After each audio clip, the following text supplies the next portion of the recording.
Alrighty guys, in today's video in TruCUT RDWorks, we're going to be looking at how to set your text in stone, for lack of a better word.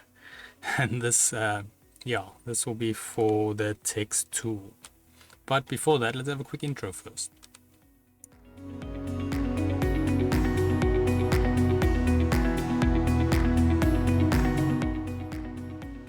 So today's video can be found on softwaretraining.co.za. We make short and easy to watch problem solving videos, and we also have daily updates. Otherwise, back in the program here. Now, just a quick reminder, this is a mini series on the text tool, and I will also leave relevant links in the description so you guys can follow along. Now, I think this will probably be about the last video for the series. I don't think there's much more we can cover on this without dragging it out. So now, text in stone, this is what I'm referring to when I say this is kind of making your text non-editable, but this is ideally when you're finally done with your design. So that, let's say for instance, you're sending this to another cutter or another company for something else, then they don't need the right fonts and so forth. Otherwise, what will happen if they don't have the right fonts on that, then when they import it, it's going to look very different to you on your design. So what we sometimes like to do is you'll keep your original.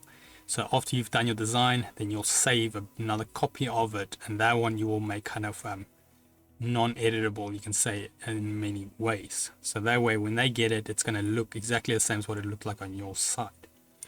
So now for this, I'm just going to, let's throw this title again, text in stone. So I'm just going to duplicate this just to speed up things, double click it. Then, what I'm going to do is I'm going to try and make this a bit more creative looking. It's text in stone. Now you could obviously do this with individual text, words and so forth. So all these letters could be individual text, so you can edit it and stuff. That would be the right process to take it. So the stone will be its own word and text and in. Perhaps if you wanted to have the T and the S shape different than that, you could do them as well. But I'm just going to ungroup this. This would be by no means the way you would be doing it, but it's just for demonstration's sake. So maybe take these ones, scale them down, throw maybe in the S. It's by no means the greatest design, but it should give you the general idea of what I'm trying to say. Let's maybe grab this one down a bit more. So now, let's say you did some form of design, you can maybe play more with making it look pretty. Got a bit too much overlap here, so I'm just going to undo that. This, maybe make this T a bit smaller because it's too distracting.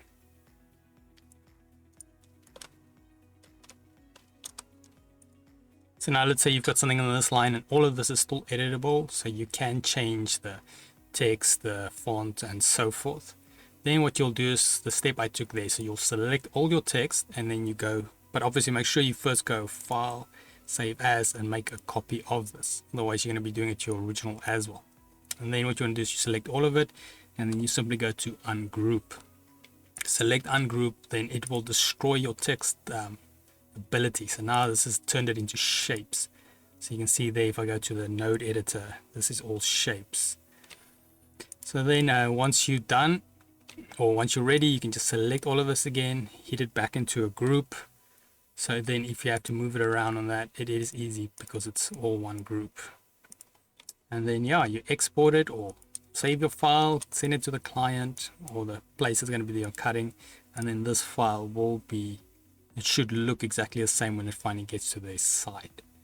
So it's rather simple. It is in many ways the thing we covered about how to make editable and non-editable text, but you actually sometimes would want to use this in those cases where you are working with other clients perhaps, and it's quite important for the design to look exactly the same when it gets to their site. But otherwise, that covers, and I think that about covers our mini series as well on text tool. So thank you guys for joining. I do appreciate it. And then if we head here to the website softwaretraining.co.za, guys will notice we've got a variety of different softwares we do cover, and you can also isolate your search here on the top right If you do not, however, find the training videos you're looking for, just go here, request a training video, fill in the mini form, then we'll do our best to try and make that for you. But otherwise, thanks guys for watching, and cheers.